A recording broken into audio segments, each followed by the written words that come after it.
I don't want to take a lot of your time. I bless the Lord for His grace and His mercy.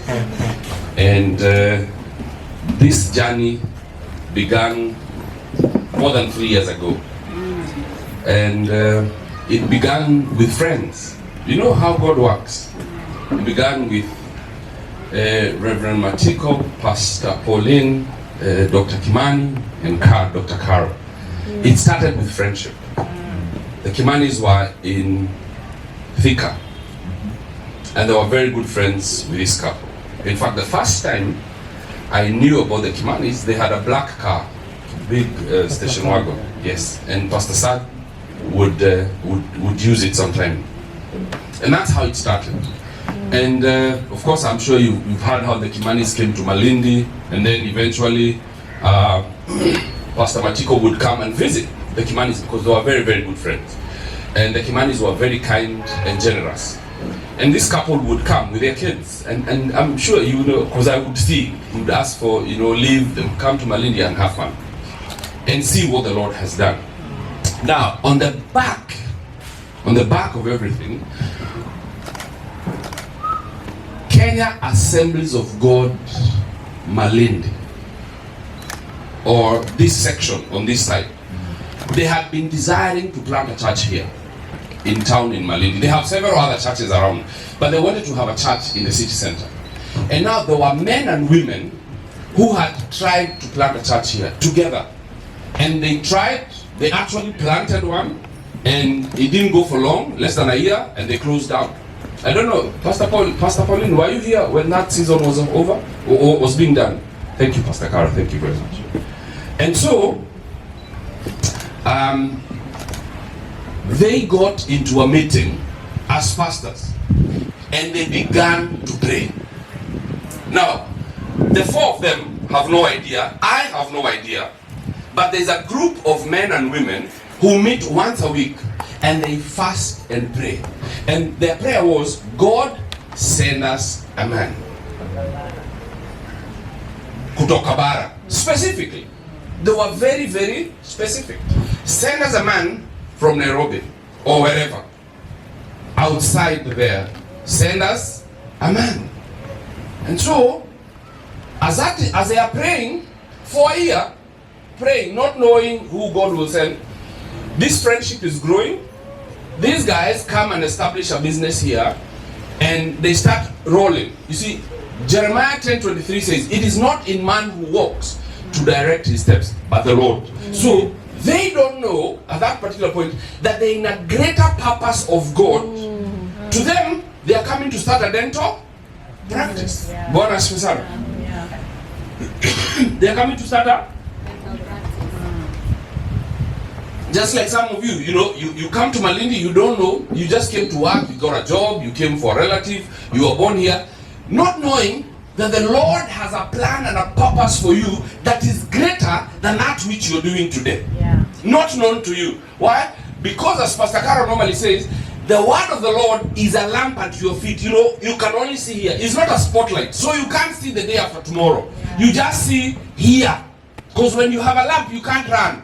You just walk slowly. Because if you run, that light cannot facilitate you to run. But a spotlight you can see until you get what I'm saying. So these guys come, not knowing that they are actually fulfilling a greater purpose. Bwana asifiwe sana. A greater purpose for the Lord and for the kingdom. And so these guys come and they are talking here, and then on the other side there are men and women who are praying and fasting and crying for Malindi. And now at that season, Malindi has been taken over by clubs.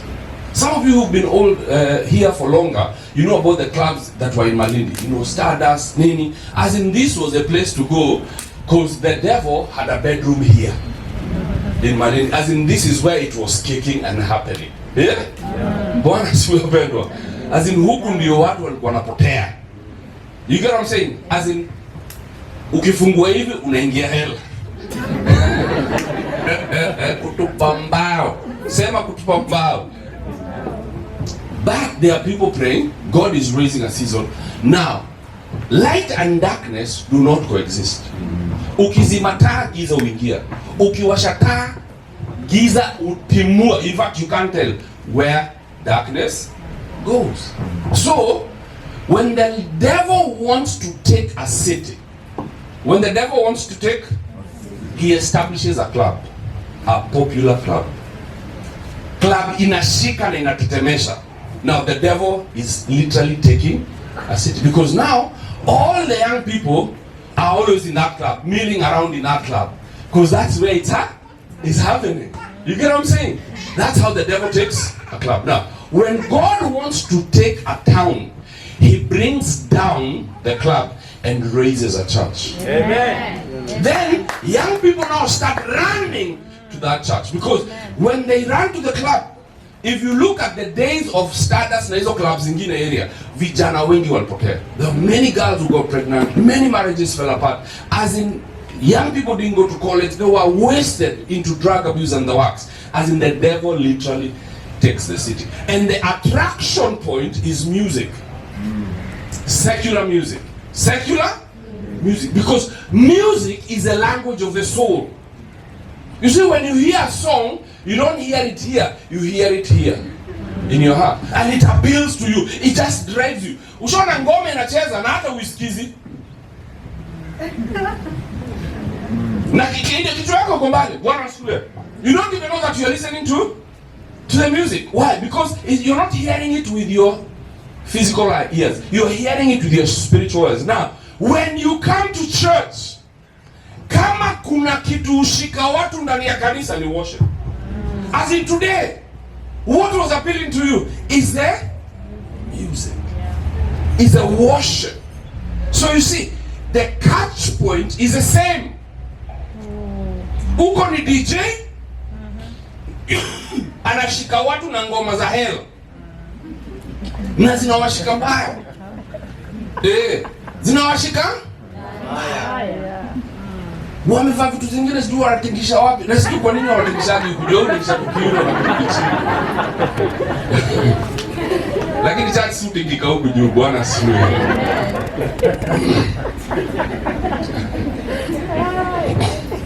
So friends, if you have ears, you're hearing the spiritual truth here. And so the season has come, because light and darkness cannot exist in a city. Now, all those clubs, right now as we speak, they are finished. As in, there is no kicking club in Malindi. So in essence, the season for God to take Malindi has come. Amen. Hallelujah. Now, God has raised a church in Malindi at this season. Bwana asifiwe sana. And the church he has raised here in the town of Malindi, Upper Tao city center, is Ocean. Hallelujah. Is Ocean. Now, Kenya Assemblies of God has just been used. It's a vehicle that the Lord uses, because in heaven churches don't go. Yeah. Hallelujah. But the church of Jesus Christ will. And so here, at this particular point, my brother, is to tell you with your wife that it is imperative for you to hear the leading of the Holy Spirit. Because the Lord is taking the city of Malindi. Amen. In Jesus' name. Amen. Hallelujah. Amen. And he has raised a church. And I could see, as I was sitting there with the eyes of the Spirit, I could see the excitement of the young men and women here, feeling excited, singing for Jesus. Hallelujah. Bwana asifiwe sana. See reggae, see hip hop, see, you get what I'm saying? Because there are still young people who dance and sing to the music in the clubs. But here, they are still singing and dancing and dressing up for Jesus. Why? Because the Spirit of the Lord is here. He is present. God is, and let me tell you something. As my wife says, God is attractive. Jesus is attractive. He's the one who's attracting these young people. And so it is important for us to remember that the season where the darkness has gone down, anga imebadilika, the atmosphere has changed in the spirit, where the devil now has been kicked out, and the Lord is raising an altar for his glory. Hallelujah. Because there cannot be two altars in a city. One has to come down. And the altar of the enemy has come down. Amen. Hallelujah. And the grace of God is found here. In Jesus' name. Amen. And so, even as I was praying and asking God, God, show me. Now that you have shown me that you're giving us Malindi. And I say us because we are not here, son, but we are here to support you, to be behind you and to push you. No one will see us, but they will see you because you are the guys who will bear the heat. You are the ones who will bear the attack. Hallelujah. Because even as we have our own battles, we are taking the city of Nairobi, but we are also saying we are taking Malindi behind you in Jesus' name. Hallelujah. Sorry about that. So I'm asking God, show me, show me, show me, show me, show me the roadmap of taking this city. Show me the roadmap.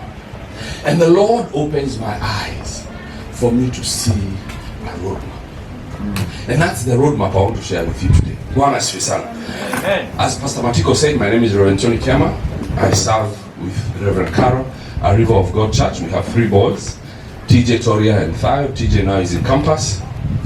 Toria is doing his O-level, so please pray for him. And little man, he's 7 and still warming our hearts. So we serve a River of God, and we are honored to be servants of God. I also serve with, I sit in the Council of Bishops of the Assemblies of God as the chairman of the board of vision of the KG Media. And it's exciting to see what the Lord is doing. And I bring you greetings from Archbishop Philip Kichocho of the Assemblies of God. I was with him just before I went to the airport to come. And so I bring you greetings. Do you receive them from your Archbishop? Hallelujah. And I know when he's in Malindi, he's dying to come and visit with you. Hallelujah. Amen. And I bless the Lord for that. Now, as we're looking at the roadmap of taking this, there is nothing new under the sun. That's what Ecclesiastes tells us. And so, what God is doing now, He had already done it before. And as we go there, we are saying, and I've titled the message today, taking new lands. Taking new lands. On taking new territories. Even for you in business. Because let me tell you something, friend. One of the truths is that for you to take Malindi, even you guys in business have to take the business world. Amen. So that when the Lord lifts you up to buy most of these buildings and decide that you will not rent them out for things that don't glorify God. Amen. Amen. And so you also will have to take new lands, expand your business, expand your capacity out there in the market world. And so after crossing of the Jordan, after crossing the Jordan, and for you guys, you have already crossed the Jordan. You're on the other side of the Jordan. You're on the promised land. You're on the land where you say, we are here and we are taking it. And by the way, it applies to all of you guys who live here in Malindi. However you came, whether you're born here, whether you came here for business, you came here to whatever the situation. The truth is, you have crossed into the Jordan. You're on the promised land in the name of Jesus Christ. Amen. Amen. So Joshua, the first thing that happened is that after they had crossed, is that Joshua circumcised all the men. This was a sign that they belong to Jehovah. Our sign is salvation through Jesus Christ. Joshua chapter 5. So they have crossed the Jordan with all that stuff that happens there. In chapter 5. Hallelujah.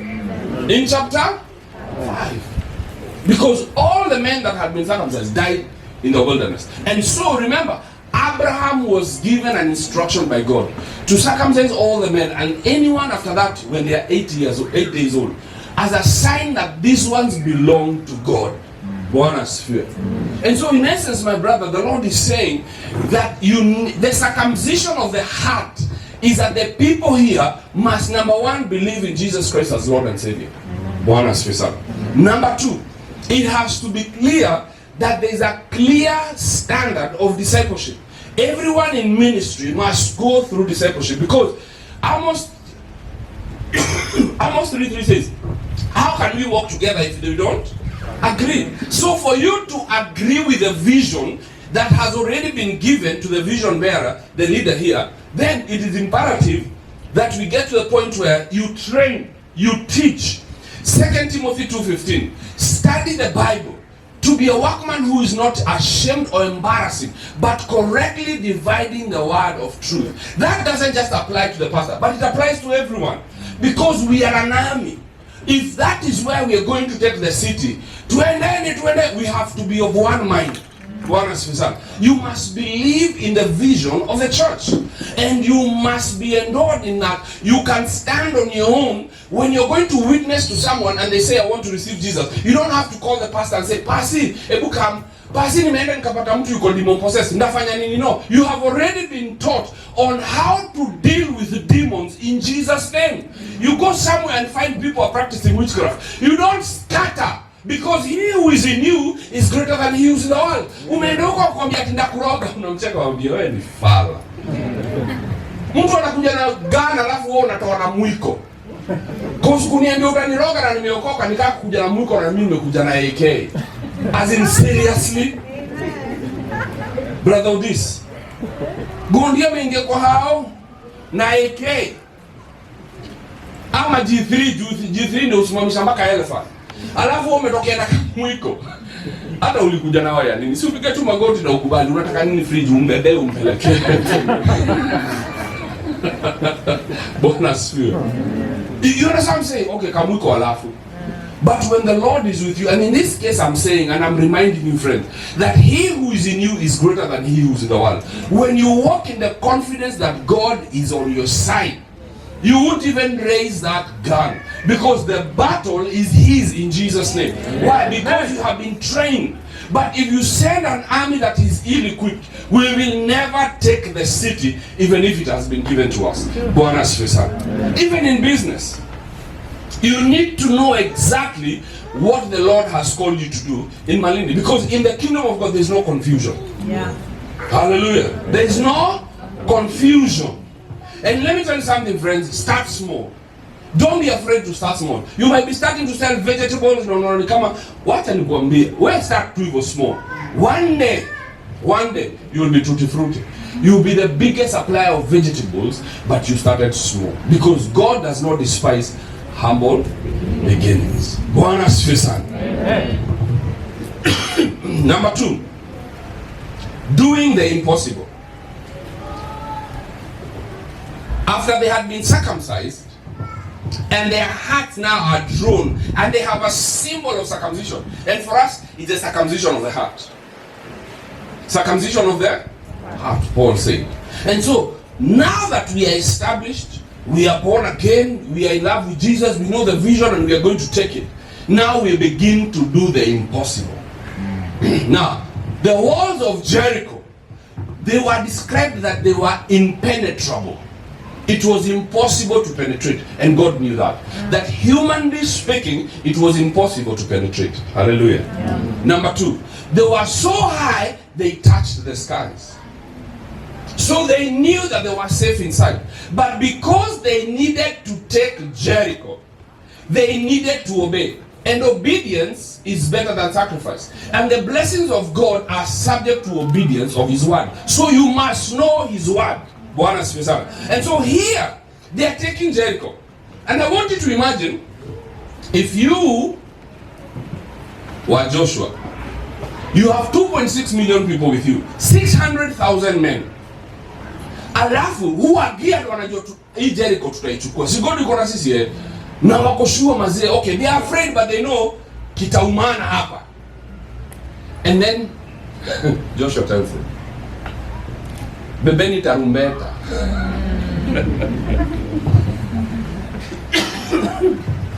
Unatuambia tubebe handkerchief, bala tubebe checkbook. Na tunaenda kununua shamba. That in essence, that's what he was saying. As in beba tarumbeta. Alafu, I want you to imagine putting together. It was a nightmare. It was a logistical nightmare. Having 2.7 million people, 2.6 million people walk around Jericho. And I'm sure the guys in Jericho, the warriors, because they were armed to the teeth, they're looking at arrows and they're seeing people going around their city. They're going around their city. Day 1. They finish. Everyone has gone round. The 2.6 million people, sasa tuendeni home basi. So the guys in home are wondering, sasa leo tumefanya? Hii ni kazi ya ujinga gani hii tunaambiwa tufanye? Hii ni kazi ya ujinga gani tunaambiwa tufanye?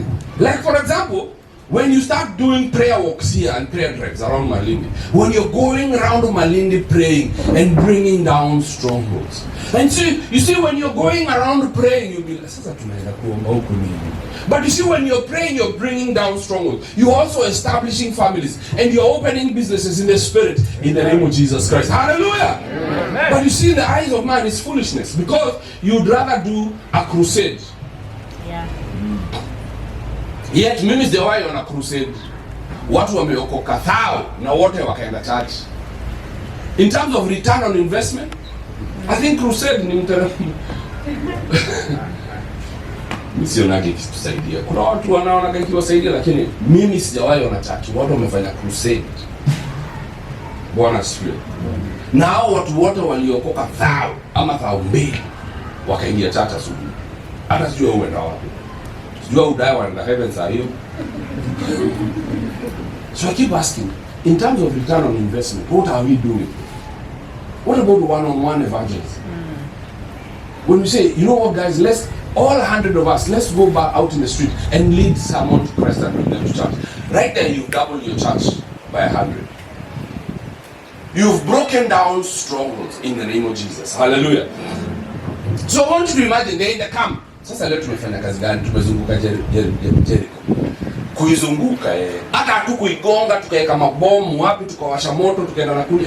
Tulizunguka tu. Mpaka wale watu walikuwa huko juu wakaona, why are we wasting our arrows? Unashoot mtu hata akuongeleshi. Amekuja museum kuona ukuta zetu vile deadly. Do you kill tourists? They're not a threat. 7 days. Then on the last day, they blew trumpets. You see, friends, the instructions of God in the eyes of man are pure and absolute foolishness. Yeah. And so there are some things that the Lord will speak to you that they won't even make sense to you. But when you know that it is the Lord and you obey, you will bring down strongholds in Jesus' name. Because taking new ground is bringing down walls. Yeah. And let me tell you something, even some of the religions around here, animism, witchcraft, they will be brought down. Where witch doctors will lead worship here. Jamaa alikuwa na kanyungu, mrogi, mchawi, and we are calling them in the name of Jesus. They will stand here and lead worship in Jesus' name. Why? Because the work of witchcraft will go down. In Jesus' name. Makadhi watakuja na waokoke. Watakuwa service leaders hapa. Anasimama hapa analia. Because of the walls of. Number 3, courage to deal with sin. Joshua chapter 7, there is a man called Achan. When they went into Jericho, remember God had said anything that is precious, gold, silver, everything is for the temple. You shouldn't take anything. So walipoingia, kuna jamaa anaitwa Achan. Achan walipoingia huko akachukua vitu, aliona gold, akaona silver, akajua hii ni ya kujipanga. Na maline na kama napeleka, lakini siwezi peleka zote. Akachukua kiasi akaenda akaficha kwa hao chini. Na akafunika akajua who will know? But you see, the Lord sees sin. Yeah. So the next city they were taking is called Ai. And Ai wasn't big. In fact, the spies who went to Ai, they came and told Joshua, hawa si wa kutusumbua, hawa ni wa kunyorosha, send 3,000 men. Hawa, by saa 5 tutakocheka mpaka bendera. And they went. Kwanza 36 wakanyoroshwa na wakatolewa hapa kijiko. In the hills they were killed. Joshua tore his clothes. He's like, God, you are with us. Aje! Akamwambia, call the families, and they start being called. 1, 2, 3, 4, 5. Achan akafikiwa. So mjamani aje? Sema mase Mimi niko convinced Achan angetokea aseme ndio hizi nimerudisha, God angespare life yake, but he never repented. He never repented until he was confronted. And at that point when he was confronted, dear friends, brothers and sisters, Joshua took the gold, the silver and everything he had taken, and he and his entire family was buried under stones. They were stoned to death, and it became a memorial. Why? Because he had the courage to deal with sin. And it's not easy to deal with sin, but it must. If you want victory, you must deal with sin. And let me tell you something, friends. The day has come. The day has come. Where we will have, and I pray that you will have a repentance service, where you say, as we are going to take these lands, we need to have a season of repentance.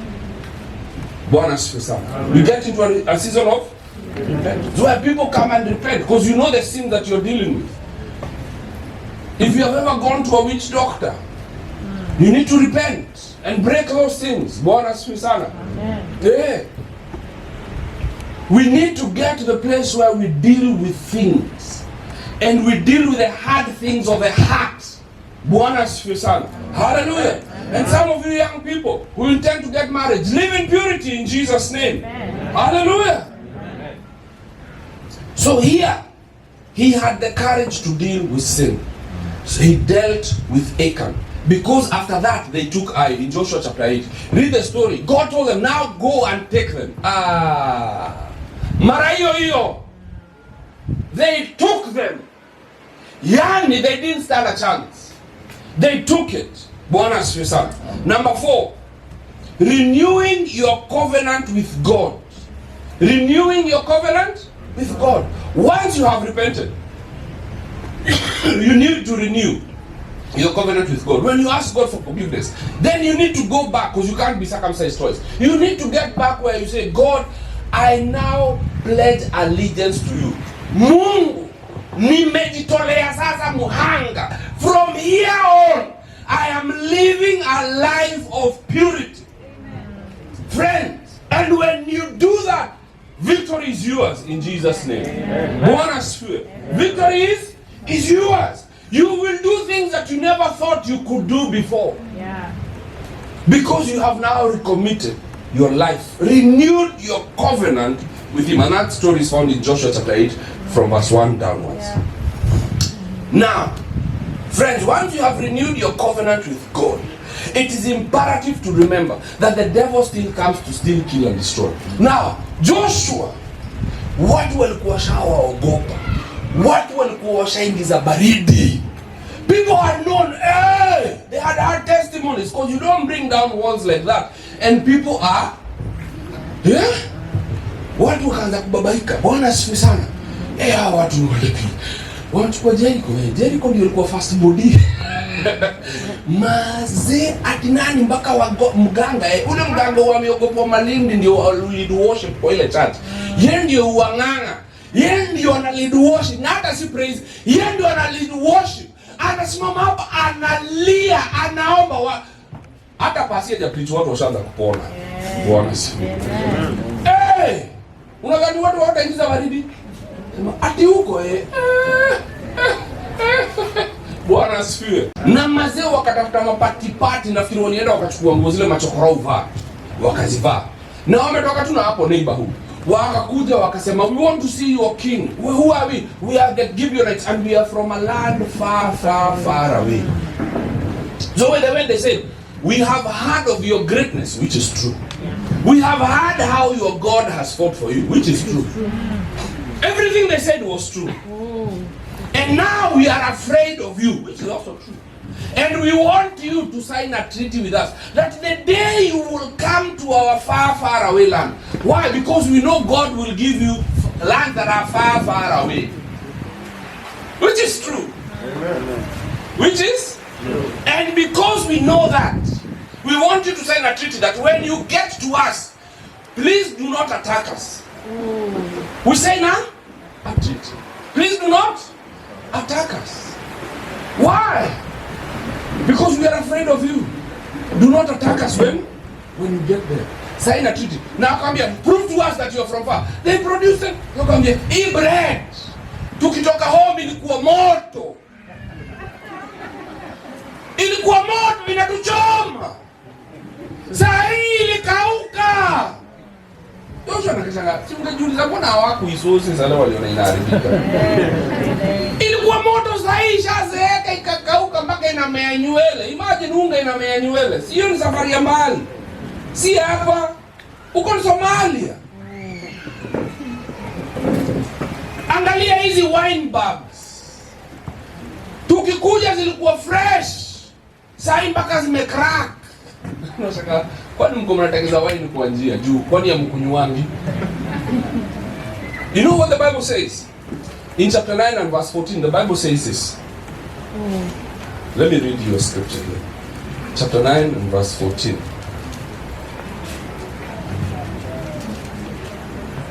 The men of Israel sampled their provisions. Wali confirm.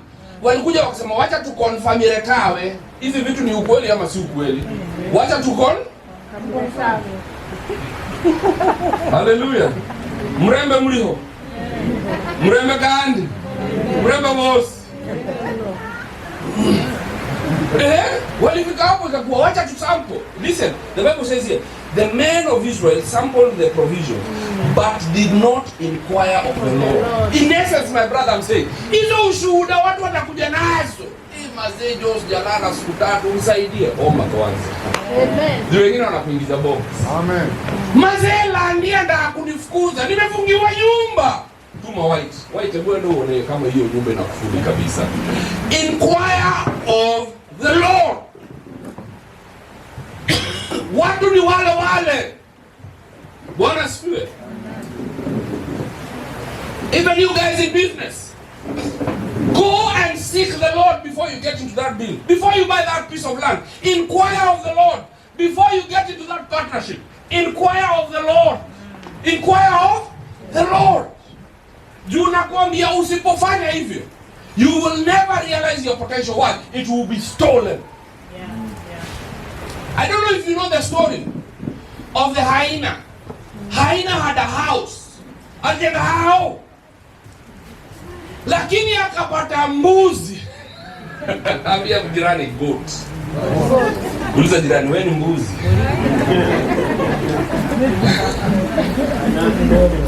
Sidhani nimejifunga nishuka mzee.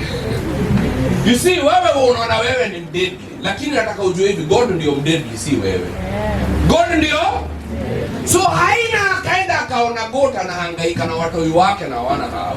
Akawaambia come, I will sell you this house at a very cheap rate. Na wakakubali, akamlambisha kitu ikakuwa nyumba ni yako, lakini mimi nataka tu kitu moja. Ndakuuzia hii nyumba yote, lakini hii msumari. Hii tu ndio yangu kwa hii nyumba, hii msumari. Only this nail is imagine mtu amenunua mansion kama zile ziko huko Kasorina, lakini anakuambia hii msumari tu ndio yangu. Sio ni kitu kidogo? Msumari tu. Sawa. Hiyo tu ndio yako na mtu asiwahi iuza na ikaekwa kwa contract na akaishia. Jua ikawaka nini, mvua ilipoanza kukuja, haina akaenda akatafuta dogi imedai, akaiweka kwa bag, kwa gunia.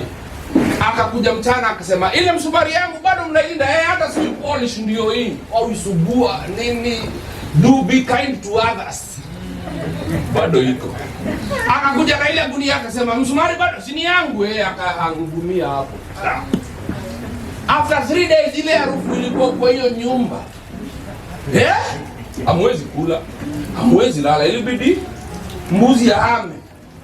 Haina akarudi kwa hawea, akatoa gunia, akaeka hapo nje ya mlango. Si mbali jungu, mbuzi anaweza rudi. You see friend, that's what the Gibeonites were to the Israelites.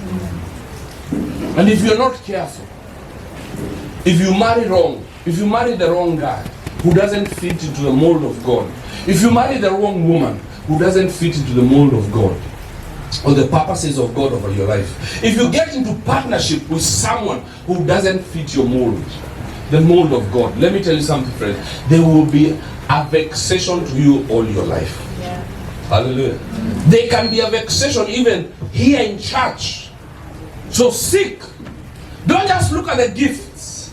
Anaweza kuja anaimba, lakini tabia ni rotten. Bwana asifiwe sana. Tabia ni rotten. Na by the time anatoka atawacha harufu mbaya sana. So in essence, I'm saying, friends, even you in the marketplace, kaa chonjo in Jesus' name. Hallelujah. The Gibeonites played them, but they wrote a contract. And it's important for you to remember that they wrote a contract with them. They swore a covenant with them that we shall protect you and you shall be our servant. Joshua alijamjua, alikuja akajua aligongo. He was angry and said, you shall be our servants, you shall carry our water, you shall wash our clothes, you shall be our servants, but we shall protect you. Why? Because we signed on the dotted line.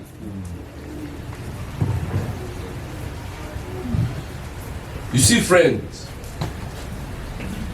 when you walk with the Lord, even the environment submits to your authority. So you will have enemies. You will have enemies. When you succeed, it is important to remember, sio watu wote ukupenda. Sasa umevaa kanguo kana, unajua unaweza vaa nguo deadly lakini haikutoshi. Lakini unaweza vaa nguo deadly na ikutoshi. Amen. Bwana asifiwe. Hallelujah.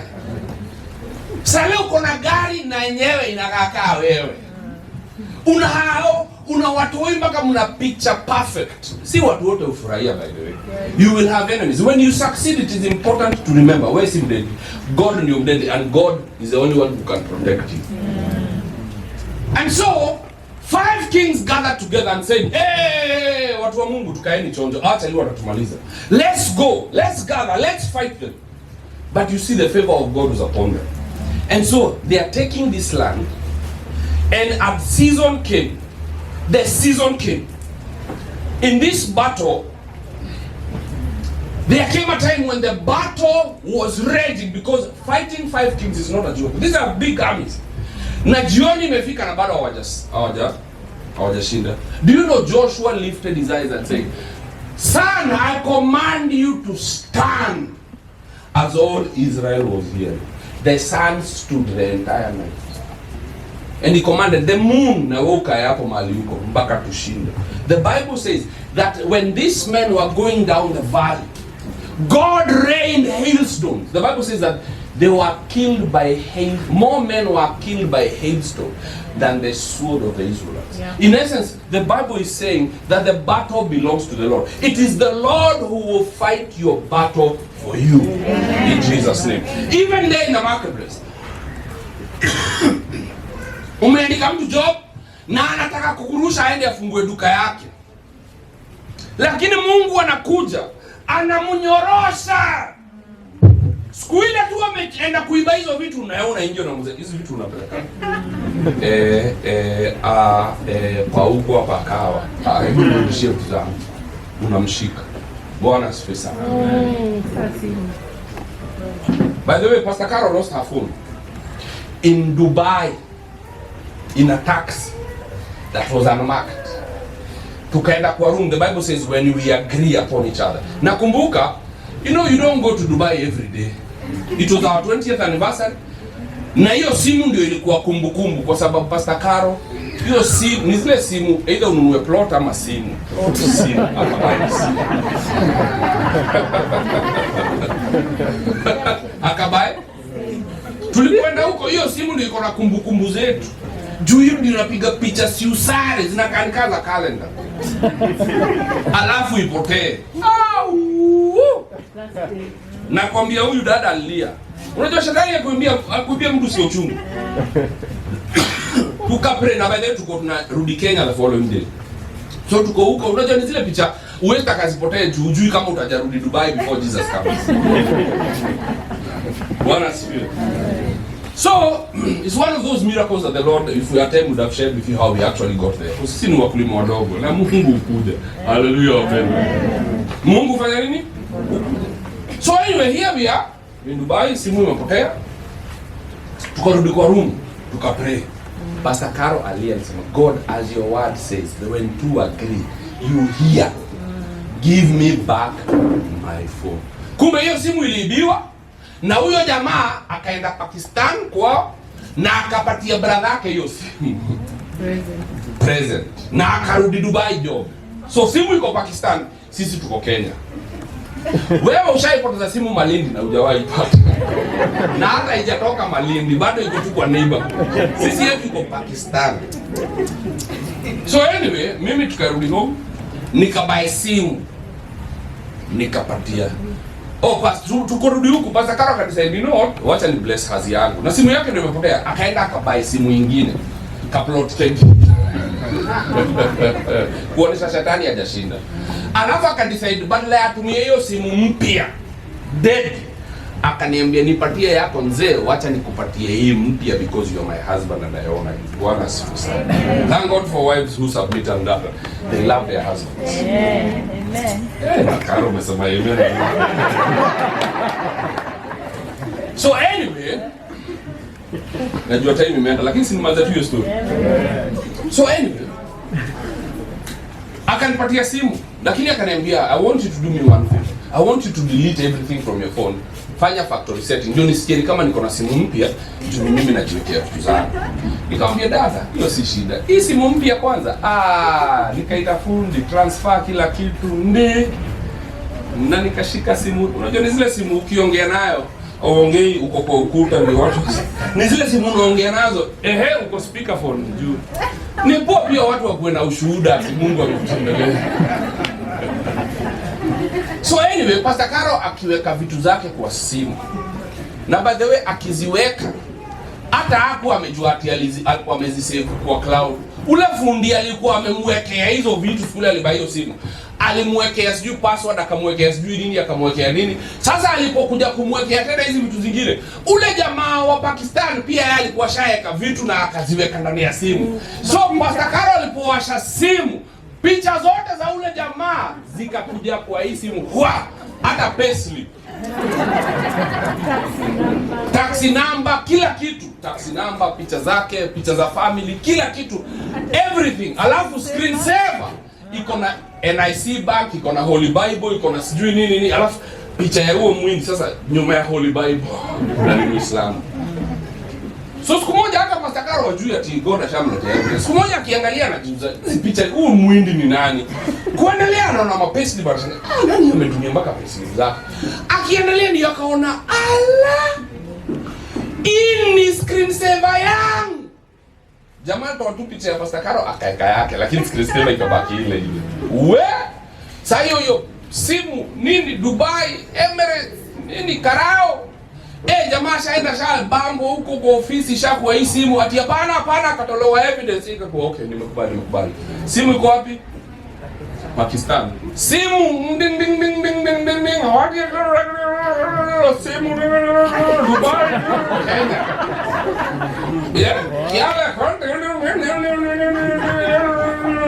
Yes. Okay. Simu DHL haraka. Dubai, Karao, picha. Is this the one? What's up? Ndio hiyo. Jamaa, jela, deportation. Simu Kenya. Ikakuja mpaka kwa ofisi. Pakistan. Mpaka Kenya. Pastor Karo nikamrudishia, nikachukua simu hiyo. Nikampatia, nikamwambia ndio hii God amkurudishia. You see, we serve a God who is good. And you can speak even to the environment. Here the sun stood still. Now it's interesting. These guys were actually not coming to attack Joshua. They were coming to attack Gibeon because Gibeon had signed a contract. So Gibeonites cried out to Joshua and said, "Hey! Kimetumania! You promised, you signed!" You see, Joshua was a man of his word. And because he honored the covenant, God honored him. He spoke to the sun and it stopped. My brother, when you're a man and a woman of the word, of your word, when you say, you mean it and you do it, you will command the environment. Ati kunaweza taka kunyesha useme nimesimamisha hiyo mvua in Jesus name, naisimama. Bwana asifiwe. Na ifanye nini? And so I want to encourage you and one here. That is the roadmap. That is the roadmap. May the Lord go before us. May the Lord help us. As God has given you, He's not giving you, He has already given you Malindi. We're just waiting for the manifestation in Jesus. And you can see that you have started to establish other churches. And He will grant you even this ground. And buying this piece of land will not be cheap. But out of your faithfulness and your giving, you will buy this piece of land. And this won't be the only one you buy. As you're buying it for the Lord, you will buy plots out there and buildings here in Malindi, so that you take Malindi, not just in the church, even in the marketplace, you will take it in Jesus' name. Bwana asifiwe sana. And I bless the Lord for His grace and His mercy. And I want to challenge you, friends. I want to challenge you. Because we are not just taking Malindi in the spiritual sense. We are taking it everything. We are taking the buildings. We are taking the government. We are taking everything in the name of Jesus. Amen. Because the Lord doesn't take part. He takes everything. It is everything or nothing in Jesus' name. The rental business, we are taking it. Transport business, we are taking it. Government, we are taking it. The buildings in the city, we are taking them. Agriculture, we are taking it. In the name of Jesus. Amen. We are taking the school. We are taking the water. We are taking the food. In the name of Jesus Christ. We are saying Malindi for Jesus. And we have a roadmap. And we have the word of God. Because the clubs have closed, He has raised the church. And we are taking it all. In the name of Jesus. We are taking it. We are taking it. A man at a time. A building at a time.